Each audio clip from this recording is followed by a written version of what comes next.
Demeter has a daughter, Persephone. And one day when Persephone is picking flowers in the fields, she disappears. And Demeter goes looking for her everywhere and she can't find her anywhere. So Demeter gets quite desperate. And she learns that her daughter has been kidnapped by the god of the underworld, Hades. Now, Demeter is a divinity of fertility. She's the one who nourishes. She is related to fertility, to the land that is harvested, and she's related to the crops. She's a divinity that you see with an ear of wheat in her, carrying an ear of wheat. And when Persephone has disappeared and when she realized that she has been kidnapped by Hades and that Hades won't return her, Demeter, in her sorrow and her anger, decides that she's stopping to nourish the earth. And the earth becomes dry and lifeless. And Zeus, being very concerned about the state of the earth, for all of nature, goes and convinces Hades to return, to do something, to give Persephone back to her mother. And Hades decides a compromise. And he decides to give Persephone back to her mother for 3 months of the year. And so when Persephone comes back above ground from the kingdom of the underworld, the kingdom of Hades, Demeter again starts, she's so happy to have Persephone back, she starts again to nourish the earth. And so Persephone will spend 3 months of the year with her mother, Demeter, and those are the months of spring. So when Demeter is nourishing the earth again, it is the beginning of spring. And the land continues from spring into summer, although Persephone is going back to her husband in the kingdom of the underworld, to Hades. And as the year goes by, nature progressively withers and dries out in the months of autumn and winter, which are the months of sorrow of Demeter. And that cycle happens every year.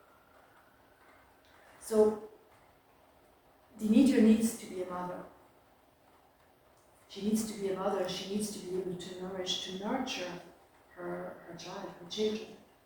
And the Demeter woman is the woman who dedicates her life to her children, and who will, actually her name means Earth Mother. Earth Mother. Demeter, you have the word mater, part of her name, which is related to being mother. So she's a protector of the earth, or she is the earth goddess. And she is the protective earth, the earth that holds the seeds of life. And she is the sap that gives life as well. So Demeter is the divinity which nurtures and feeds all things. She's the universal mother, and she's the mother who will look after her children, and she will put she will put her children before anything. So, as a woman, Demeter will be the woman who won't give so much importance to her husband, but everything will be about her children. And if that woman does not have children, she will express her need for nurturing in being an educator, for example, or looking after other people's children. An example is the Mother Teresa, who has dedicated her whole life, to looking after the kids of Calcutta. Although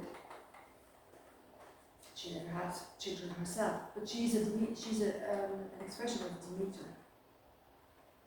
So the Demeter woman finds her own fulfillment in education, in looking after children, in looking, maybe not after children, but looking after people. That's another facet of Demeter.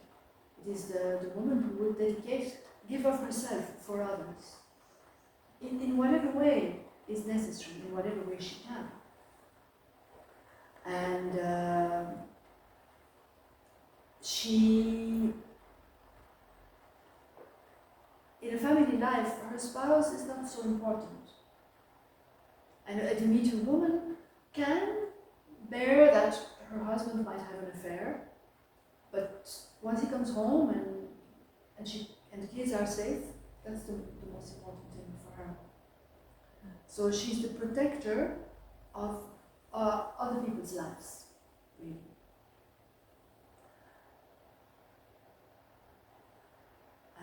What else can I say about Demeter?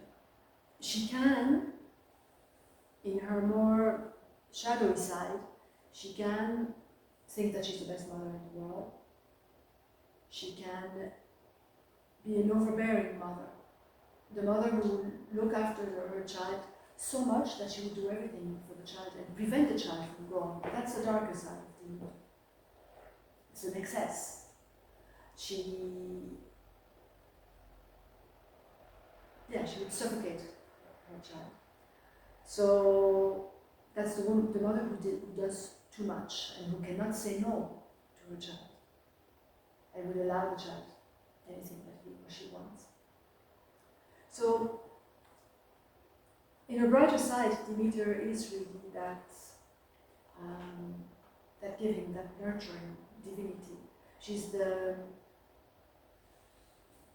mother of the earth, and she's probably one of the very sacred archetypes, being the mother archetype that has been considered as being sacred throughout the ages. But it's important to see that Demeter is only one, the mother is only one of 4 archetypes. The feminine is not just being a mother, is not just being a wife, is not just being a lover. The feminine holds those different facets, but cannot be limited to one or the other. So Demeter needs Hera, we'll talk about Hera in a moment, and Aphrodite to be complete, and for her life as a mother, but as a partner in a relationship, for that to be balanced as well.